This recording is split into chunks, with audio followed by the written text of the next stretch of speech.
gente está vivendo uma transição da sociedade industrial para a sociedade do conhecimento. E, diferentemente da primeira, em que a indústria e o governo assumiam um papel principal, hoje, a instituição elementar, a instituição basilar, na sociedade, na era do conhecimento, é a universidade. Não existe região ou país no planeta Terra que prosperou e se desenvolveu sem essas instituições de pesquisa. De Coreia do Sul a Israel, da costa oeste à costa leste americana. Mas o que é essa instituição milenar que vem se moldando ao longo dos anos e assumindo diversos papéis, seja de ensino, de pesquisa e principalmente agora de transferir o seu conhecimento, que ele é produzido para a sociedade, né? Esse primeiro papel de ensino, que é formar e treinar pessoas excelentes, seja empreendedores, seja políticos, seja aprender um novo ofício, né, que é tão relevante, tão marcante para quem passa por essa experiência, seja a função de pesquisa, que é avançar no conhecimento, fazer ciência, descobrir como o mundo funciona, como o nosso corpo funciona e avançar na fronteira do conhecimento da humanidade. Mas nas últimas décadas tem sido requerido, como o Ayrton falou algumas vezes aqui para a gente, dessa instituição, da universidade, assumir cada vez mais um papel de atravessar os seus muros, de enfrentar de fato e alcançar a sociedade com todo o conhecimento que ali é produzido. Essa universidade que conglomera o ensino, a pesquisa e com a transferência de conteúdo e conhecimento para a sociedade é a universidade empreendedora. E essa instituição, que é tão difícil de descrever, né? O que é a universidade? Ela é o aluno de graduação, ela é o professor que está dentro do seu laboratório, ela é um laboratório, é um departamento, é um centro de pesquisa. É tão difícil de falar o que é essa instituição, ou mesmo como ela empreende, como ela sai dos seus muros. A gente está falando de uma consultoria, de uma publicação, de um evento, de uma empresa que foi criada a partir do conhecimento ali produzido. O professor Ari Plonsky faz uma analogia muito boa, que a primeira missão da universidade de ensino ela é muito bem representada pela sala de aula, que parece às vezes até antiquado, né, mas é uma forma muito genuína de transferir conhecimento e formar a gente, acaba que é um pouco até esse modelo mesmo do USP Talks. A missão da pesquisa ela é muito bem representada pelos laboratórios, pelos insumos, pelos equipamentos que estão ali, que de fato fazem os seus experimentos e avançam no conhecimento. E essa terceira missão de alcançar a sociedade, ela tem sido muito representada nas últimas décadas, especialmente no Brasil, a partir da década de 80, com os ambientes de inovação.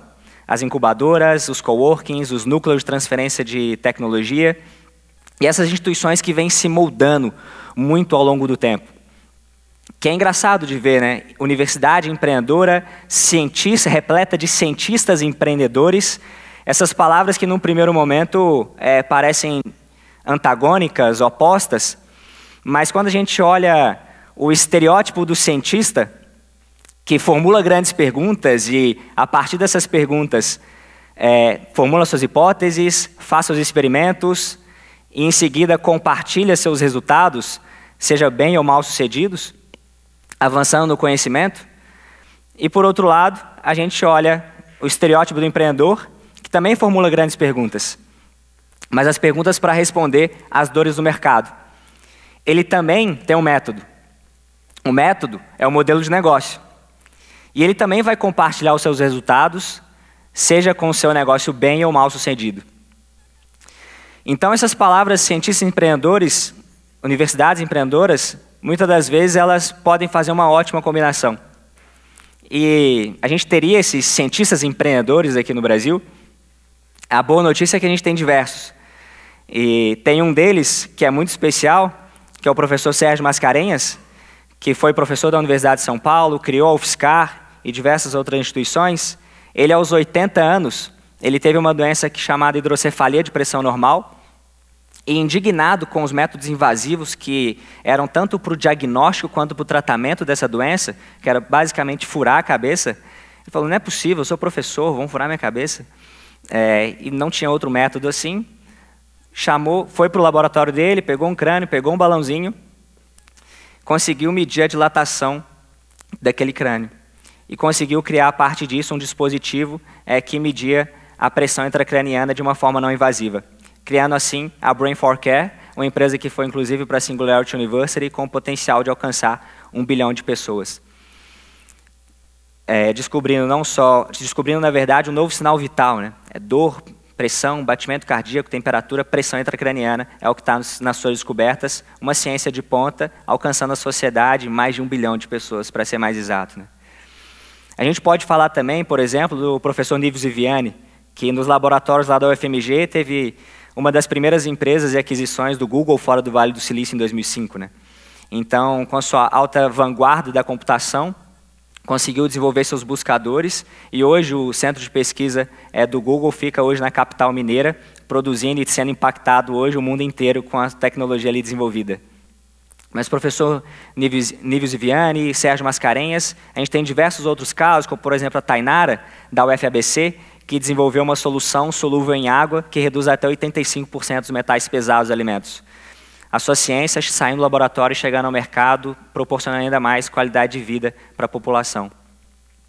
Mas longe de ser só empresas, que é a forma como ela se manifesta, tem diversas outras, de pesquisa de desenvolvimento, prestação de serviços, ou mesmo desenvolvimento tecnológico, como é o caso aqui da Universidade de São Paulo, do professor Humberto, que junto com uma grande farmacêutica desenvolveu o Vonal Flash, um medicamento que faz o tratamento de náuseas e enjoos, e hoje alcança esse medicamento específico um faturamento de 130 milhões de reais e quase 4 milhões de reais para a Universidade de São Paulo, gerando o impacto da população, uma ciência de vanguarda, saindo da bancada e fazendo isso tudo acontecer.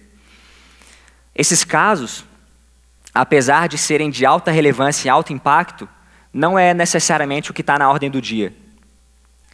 E, de fato, os desafios são diversos para produzir uma inovação de base científica de forma sistemática no Brasil. Especialmente porque a gente tem algumas características. A gente é um país muito criativo, a gente está no 26º lugar no ranking de criatividade mundial. A gente é um país empreendedor, a gente é o 19º com vontade de empreender. A gente é um país científico, a gente está no 13º lugar em produção científica mundial. Mas a gente não consegue converter de forma sistemática a nossa criatividade, a nossa ciência, o nosso empreendedorismo em inovação e competitividade.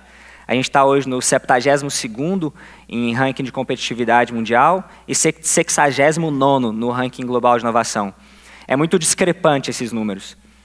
E a gente acredita muito que uma forma de alavancar esses resultados e melhorar não só a qualidade de vida da nossa população, mas proporcionar o desenvolvimento econômico que a gente espera, é fazer com que cada vez mais ciência saia das bancadas e chegue no mercado das mais diversas formas. Seja em negócios, seja em empresas, fazendo com que isso tudo reverbere e se prospere. E longe de ter uma bala de prata, longe de ser algo trivial. Isso não vai ser um instituto ou uma organização que vai resolver um grande problema. A gente precisa sim de governos, universidades, indústrias e a sociedade nesse desafio. Quando se fala de governo, longe de ser só proporcionar segurança jurídica para que o ambiente de negócio de fato aconteça. A gente precisa de uma estratégia, a gente precisa saber para onde a gente vai. O governo chinês, por exemplo, em 2003 ele determinou: eu quero ter universidades de classe mundial. E criou o primeiro ranking global de universidades.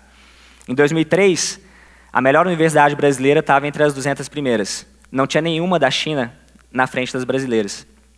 Hoje, 2019, são 4 chinesas entre as 100 melhores. E a gente continua na mesma posição. É uma razão de dizer onde a gente quer estar no mundo, né? Aonde a gente quer pisar e onde a gente quer ir. Lá, eu brinco que lá em Minas Gerais a gente responde isso com 2 perguntinhas, que é onde que eu tô e para onde que eu vou. Onde que eu tô e para onde eu vou, né? A gente precisa responder isso e falar para onde vai. Mas longe de ser só um papel de governo, né? A indústria, ela precisa assumir esse protagonismo. Ela precisa, de fato, arriscar e enfrentar esses desafios para investir, de fato, em inovação de base científica e aproveitar de um oceano azul e de explorar novos mercados e assumir esse protagonismo. Não existe hoje indústria e inovação, de fato, como ecossistema de inovação que se desenvolve sem academia. É uma razão sem a qual, para assumir um protagonismo no mercado, está dentro da academia para desenvolver produtos e processos. A gente tem muito casos de sucesso no Brasil. Desde o agronegócio, em que a gente é potência nesse segmento, sim, por causa de pesquisas feitas na Embrapa, sim, porque especialmente aqui no caso de São Paulo, de 13 a 36 vezes é o resultado econômico de investimento em pesquisa, seja no setor aeroespacial, desde a concepção ao desenvolvimento tecnológico da Embraer, por exemplo, ou mesmo o grupo Suzano Papel e Celulose, que tem na sua origem o desenvolvimento científico com universidades e com cientistas a partir da inovação de base científica, produzindo papel a partir da celulose de eucalipto.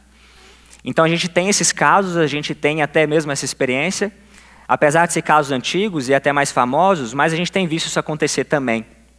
Desde a Libes, que investiu recentemente na Pluricel, uma empresa que trabalha com medicina regenerativa, desde a DASA, uma empresa de medicina diagnóstico que investiu na Genera, uma empresa também saída dos laboratórios da universidade que produz testes e exames genéticos, ou mesmo a Eurofarma, que investiu no co-desenvolvimento de Zebrafish, uma tecnologia que tem sido desenvolvida também nos laboratórios da UFSCar para exames toxicológicos de medicamentos.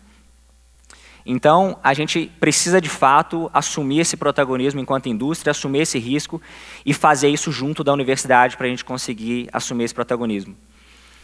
Governo, indústria e também a gente, enquanto universidade, longe de ser romântico quanto à nossa instituição e não ver os diversos problemas que a gente tem. Desde culturas acadêmicas, até fontes de financiamento, até a experiência cada vez mais positiva do aluno desde do seu ingresso até a sua saída.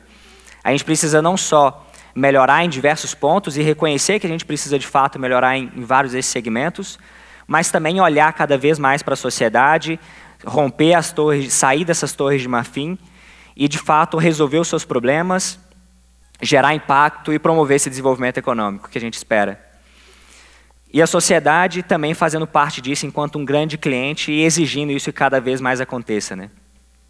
Então, o que a gente tem visto hoje aqui, tem visto cada vez mais, não só uma instituição milenar que vem se moldado e se trabalhado ao longo dos anos, assumindo diversos papéis e missões, desde ensino, pesquisa, ciência básica, aplicada, mas junto com diversos outros atores, proporcionando com que cada vez mais grandes pesquisas saiam da bancada dos laboratórios e alcançando a sociedade.